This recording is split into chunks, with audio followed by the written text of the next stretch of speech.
Hey, so this is a video review of a rice cooker I bought. This was from Keith Titanium, and what you get is this rice cooker. There's the outer pot, inner pot, some kind of gasket, and then this lid. And the idea behind this being that this is gonna kind of like steam the rice and cook it nicely and without too much time. And this is, I'm cooking white rice, so and just, you know, generic grocery store white rice, nothing fancy. Now the card that came with it when I purchased it is all in Japanese, but on this image here I do know a few characters.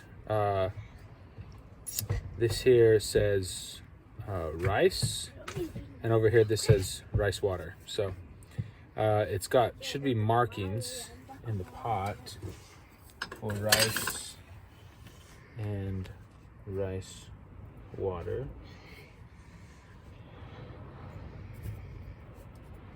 You see, yeah, I don't see markings, but I do. Oh, they're on the outside, these little holes. So we'll start by filling up.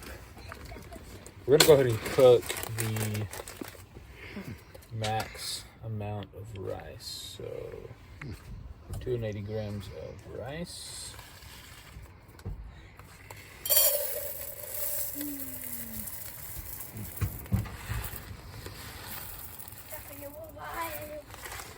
There's 280 grams of rice. Pop that in. There are holes in the bottom, so you're gonna want to drop it in the pot to fill it with water. And we're gonna cook this just on a jet boil. So that's the stove I have. Okay.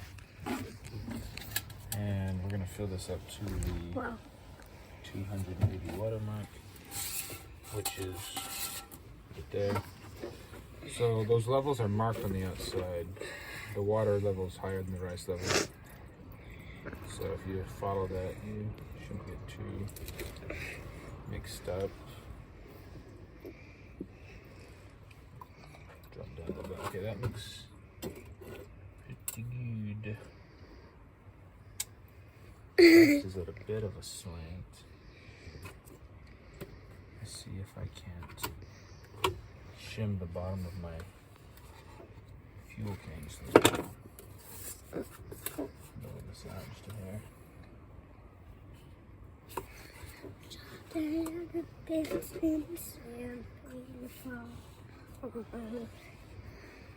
Okay, and the water's dropped to here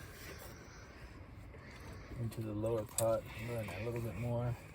I don't know if you're supposed to fill it back up as it drains down to the lower pot, but that's what I'm gonna do. Okay, we'll get this lid up and see how long it takes to cook. The lid on there.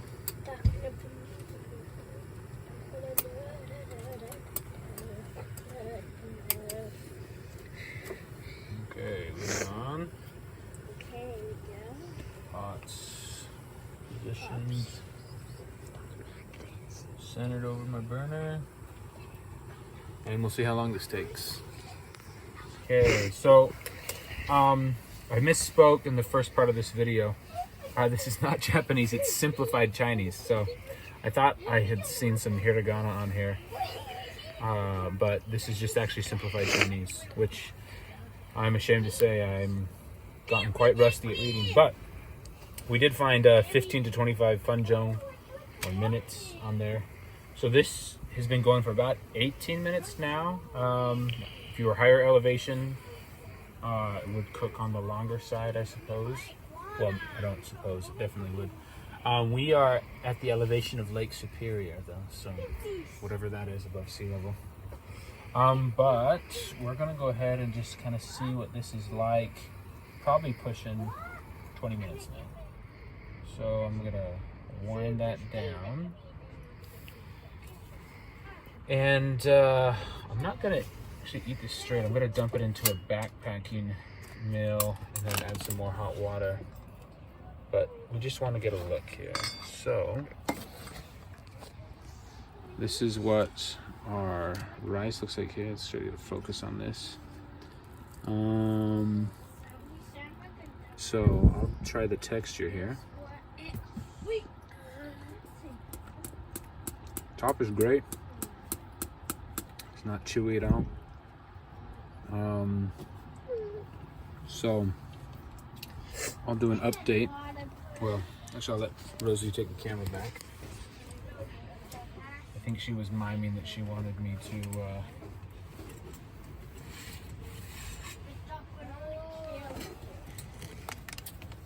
give her some rice already.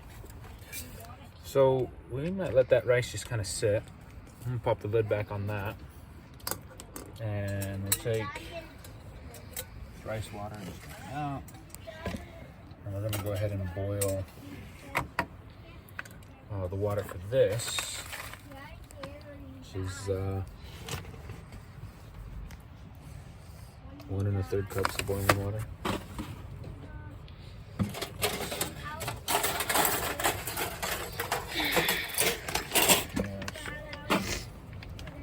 Anywho, so that was 19 or 20 minutes at Lake Superior level, or whatever that level happens to be. You know, not sea level, but not too terribly high, but above sea level. And yeah, the texture of that rice seemed great. So great little backpacking rice cooker. It's actually not the first time I used it. It's the second time I've used it. And it cleans out quite well too. You get all the rice out of there. And there's a simple wipe down with a little sponge or something, and it cleans right off the sides. I was impressed with how easily it cleaned up. And because you have it in this double boiler steamer setup, you don't bake anything on the bottom of your pan, so you can't burn your, I mean, if this ran out of water, you might be in trouble. But with the steaming function, you obviously watching your watch, your clock, you should be seeing steam coming up out of here. If it quits steaming out of the top of that lid, that would be indicative of you've run out of water in the bottom of your pot. Anywho's, cool little rice cooker, and I enjoy using it. Okay, so we boiled some more water and let it sit, and these are just Mountain House backpacking mills. All the different backpacking mills. Mountain House, I think, is my favorite. Reconstitutes really well. It's just freeze-dried stuff. And little on the pricey side, so I typically only use it when I'm actually backpacking, but my son's on a 10-mile hike along the shore with some other scouts, and we're gonna go on a shorter hike, but we wanted to eat some warm stuff first. So we cooked up the pot of rice in our little rice cooker steamer, and I'll post a video of that review. This was the Keith titanium rice cooker, so used it a couple times now and just impressed with how it works. Cooks up the rice, cleans up real easy. And we're gonna mix in that rice with this rice and chicken meal to extend it to a few more bellies than what the package says. And while I'm waiting for that to get done, we are doing dishes from yesterday evening and last night. So our bus here, we finally getting out and getting it used. And my sink here is real basic. I don't even have a faucet plumbed in yet, though. I have one. I'm not gonna run it's a little foot pump faucet that I found online for setting up like a hand wash station at camp. And I don't really want to, trying to keep this bus RV conversion as bare bones and minimum as possible. Didn't want to sink a bunch of money into it. I mean, the idea behind it was to have a cheap RV, not, you know, fancy second home thing where, you know, you see some people's bus builds and then they really go all out and they spend a lot of money on it. So we're trying to keep it pretty cheap. So I think as far as money I've spent on the interior of the bus here, probably around $750 for a couple different things we've had to go. I mean, honestly, the most expensive thing was the rooftop AC unit, and that was I think $800 or $900 when I bought it. Maybe run a little bit more now, but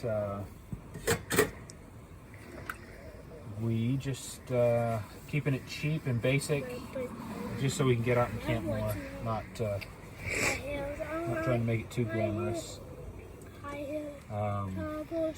But it's really nice, you know.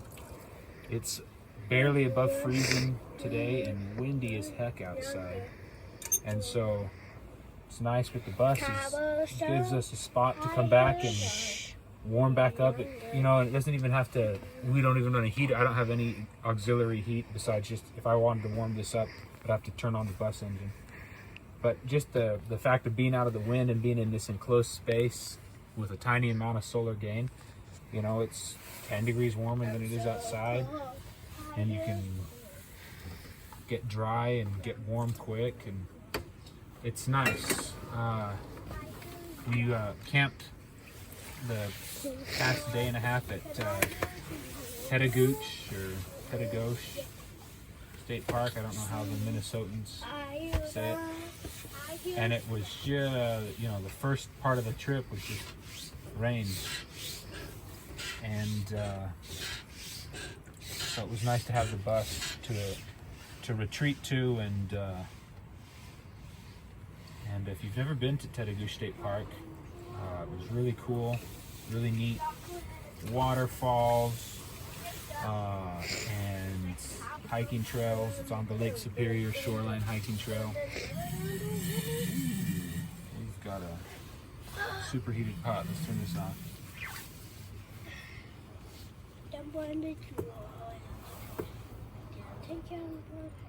Out of the rinse water. Okay. But